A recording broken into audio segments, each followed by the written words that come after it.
I'm gonna love you.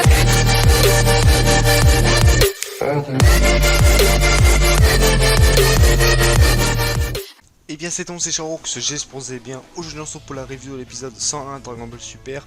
Voilà, donc avant de commencer cette vidéo, je tenais à vous parler vite fait d'un petit sujet. Donc voilà, donc vous avez pu voir hier que j'ai fait une vidéo Gang Double. Voilà, donc c'est une vidéo que j'ai tournée avec Ranox sur une chaîne YouTube que j'avais créée à la base parce que je voulais recommencer YouTube.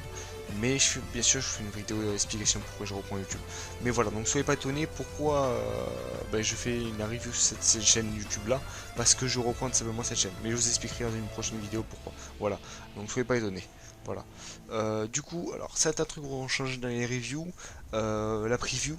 Donc j'ai décidé de supprimer la preview. Parce que je juge inutile des fois genre mes reviews. Et c'est vrai que à pas dire des répétitions, je me suis dit pourquoi pas supprimer les reviews, dites-moi ce que vous en pensez. Donc à chaque fin de review, il y aura tout simplement le trailer de la review. Voilà, c'est tout. Voilà. Donc je pense que ça suffit. Donc c'est parti, on va passer au résumé de l'épisode. Les guerriers de la justice s'avancent, les Pride Troopers. Voilà. Du coup, comme d'habitude, on va lire le résumé de l'épisode et puis je donne mon avis sur cette review là. Voilà. Lors des combats, loin des combats, Caulifla veille sur Cal jusqu'à qu'elle se réveille en lui disant à quel point elle était puissante. Cependant qu'elle ne semble pas se souvenir de son massacre. Pendant ce temps, Goku défie Jiren en duel mais celui-ci se demeure silencieux. Soudain, Toppo apparaît et propulse Goku au loin avec son justif flash. Toppo informe Jiren qu'il a envoyé une équipe de 5 Pride Troopers pour vaincre Goku. De cette manière, Jiren et lui pourront garder toute leur énergie pour plus tard. Goku réapparaît non loin de Caulifla et Cal. Caulifla se demande ce qu'il a derrière la tête. Celui-ci lui explique qu'il est arrivé là par hasard. Suite à son dernier combat, aussitôt, Kacheral et 4 autres Pride Troopers arrivent. Ceux-ci présentent Chopper, bleu, grand et barbu, Zorai, petit et bleu, Cocotte, une femme violette et Ketwal. Excusez-moi si je me trompe un peu dans les prononciations. Une sorte de gobelin vert. Super reconnaît Cal et qui avait vaincu Vion plus tôt. Celui-ci désire venger son compagnon en la battant alors que Goku demande à un duo Saiyan d'aller en lieu sûr. Caulifla insiste pour rester affronter des adversaires intéressants et convaincre Cal de le faire de même. Autre part, Totsujigen et Tenchan se débarrassent de Préchaud, rejoint par Piccolo et Gon, puis après par Freezer. Et Vegeta, ce dernier s'étant fait piquer sa proie par Freezer, qui va ainsi aussitôt dans le vide, ce qui ne laisse plus que C17 et Goku de leur côté. Les Xenos de leur côté se contentent de cliquer les icônes des combattants éliminés sur leur tablette. Le grand prêtre leur signale que les combattants commencent à fatiguer.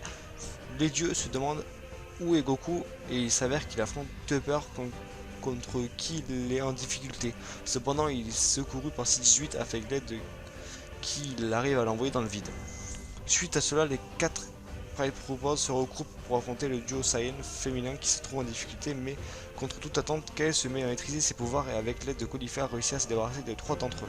Les Pride Troopers restent, Cocotte, arrogante et n'hésite pas à ses gardes, se voit simplement jeter dans le vide par C8 alors que celle-ci se trouve à l'abri de toute menace dans sa bulle. Ainsi, le grand prêtre déclare qu'il ne reste maintenant que les combattants les plus forts et que les combattants ne seront plus qu'un cons. Goku laisse le duo Saiyan féminin battre en retraite. Il leur dit qu'ils vont devenir plus forts et qu'il a hâte de les affronter. Caulifla lui répond qu'il le regrettera. C17 est du même avis, mais C17 trouve que c'est humain. L'épisode arrive à sa fin alors que Goku et les autres ne réalisent pas qu'ils sont observés par une ombre mystérieuse. Voilà. Donc j'ai fini avec le résumé de cet épisode là. Je tiens à dire que cette review ne risque pas d'être longue. Hein, voilà. Ça fait. C'est la suite de la review sur cette YouTube. Elle va pas être très longue. Le résumé déjà été très court. Puis le fait de donner mon avis dure à peu près 10 minutes, je pense. Même pas. Du coup voilà, donc dites-moi dans les commentaires vous ce que vous avez pensé de cette review, de cet épisode là. Même si bon, la vidéo je la fais un peu en retard, hein. Voilà, on sera posté jeudi ou vendredi, je sais pas, mais elle est un peu en retard. Du coup voilà, moi personnellement cet épisode là je l'ai bien aimé, et je l'ai même plus qu'aimé. Limite ça aurait dû être ça l'épisode 100. Parce que c'est vrai que l'épisode 100, beaucoup de gens ont été déçus par rapport à Kyle qui est trop copié-collé de Broly. Et moi personnellement, je m'étais plaint par rapport à ça entre guillemets, mais moi je m'étais plaint surtout au niveau du design qui était un peu raté, etc. Ça m'énervait. Et du coup dans cet épisode là, il y a des choses qui sont bien, mais des choses qui sont pas très bien. Même si en soi c'est Dragon Ball Super, Dragon Ball Super c'est comme ça. Moi ce que je suis un peu déçu, c'est que Kyle, quand même, juste en s'énervant, quand même, elle a pris... disons que Cette fille, on voit qu'elle a un gros potentiel, mais elle n'aime pas se battre. Tu vois ce qu'il y a pas là? Elle n'aime pas se battre, du coup. Moi, je trouve ça bizarre quand même qu'en espace de quelques secondes, avec le fait que sa sœur, parce que c'est précisé que c'est sa sœur, va peut-être se sacrifier, Kaede ne supporte pas et elle va se transformer en Super Saiyan Berserker, mais contrôlée. Et moi j'ai trouvé ça bizarre, je me suis dit, la meuf quand même, elle est pas à combat, elle s'entraîne pas, etc. Elle a pas d'expérience et la meuf juste à se mettre en colère et ben, elle arrive à contrôler cette transformation là. Du coup ben putain je me suis dit j'étais un peu déçu par rapport à ça, même s'il faut avouer que la forme est quand même badass. Voilà, tout simplement. Après, bah, t'as Qualifa aussi, on la voit, franchement, elle est vraiment badass. Avec à la fin, avec l'espèce de Kamehameha, sa mère et tout, tu vois. Du coup, j'ai trouvé tout simplement que cette attaque était vraiment intéressante. Du coup, voilà. Ensuite, bah, tout simplement, bah, désolé si je bug un peu. Donc il y a Chronox qui m'embête un peu. Du coup voilà. Du coup je me mélange les pinceaux, c'est un truc de malade. Excusez-moi vraiment le fait que je bug. Mais bah là je suis sérieux. Là il n'y aura pas de coupure au montage. Bon, je m'en bats les couilles, c'est une vidéo. Bref. Du coup je disais que j'étais déçu par rapport à Kael, tout simplement. Pourquoi? Parce que je trouve qu'elle a maîtrisé tout. Elle a maîtrisé cette forme en un claquement de doigts. Pourquoi? Parce qu'elle n'a pas d'expérience pour moi. Elle n'a pas d'expérience au niveau euh, du combat. Elle est timide, voilà quoi. Ça serait un Goku, tu vois, je comprendrais, tu vois. Mais elle n'a pas l'expérience, quoi. Elle s'y connaît rien, tu vois. La meuf, en une seconde, quoi, elle arrive à te sortir une transformation contrôlée. Surtout que c'est quand même une transformation qui est quand même compliquée à contrôler, vu que c'est le berserker, quoi. C'est une transformation enragée. Et on le voit après, parce qu'après cette attaque avec Caulifla, bon, quand ils ont fini de les battre, et ben, les 5 pas tout peur, on la voit pour augmenter encore plus sa puissance, elle se retransforme en forme de Broly, tout simplement, et bah, on voit qu'elle contrôle. Alors est-ce que c'est à coup de chance, c'est-à-dire qu'en gros bah, elle a contrôlé parce qu'elle n'avait pas le choix, parce que voilà c'était un instinct de survie, et peut-être qu'après bah, elle n'arrivera pas.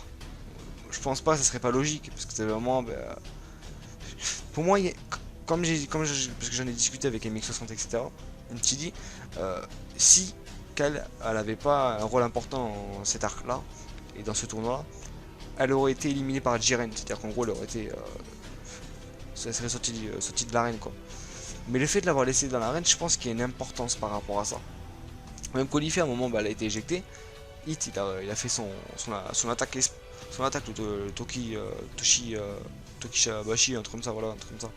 Il a fait ça. Du coup, le fait qu'il reste, je pense que c'est parce que c'est un indice par rapport à la suite. Et du coup, bah, je pense que Kyle, elle a pas fini de nous impressionner. Voilà. En tout cas, franchement, cet épisode, j'ai rien à dire, mis à part ce que je viens de vous dire, même si c'est peut-être un peu abusé de ma part. Mais parce que voilà, cette transformation, je l'ai menée, mais on s'habitue. Dragon Ball Super, c'est comme ça. Ils veulent aller trop vite.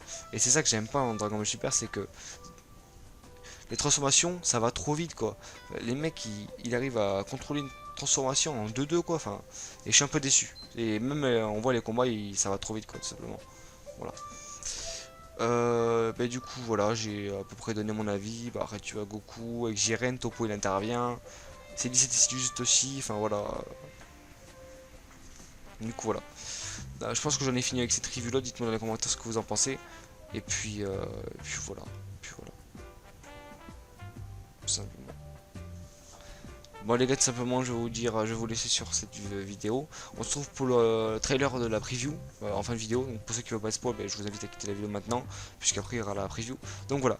Justement, ciao tout le monde, désolé si la vidéo était trop rapide, voilà. Peace tout le monde, c'est Charox.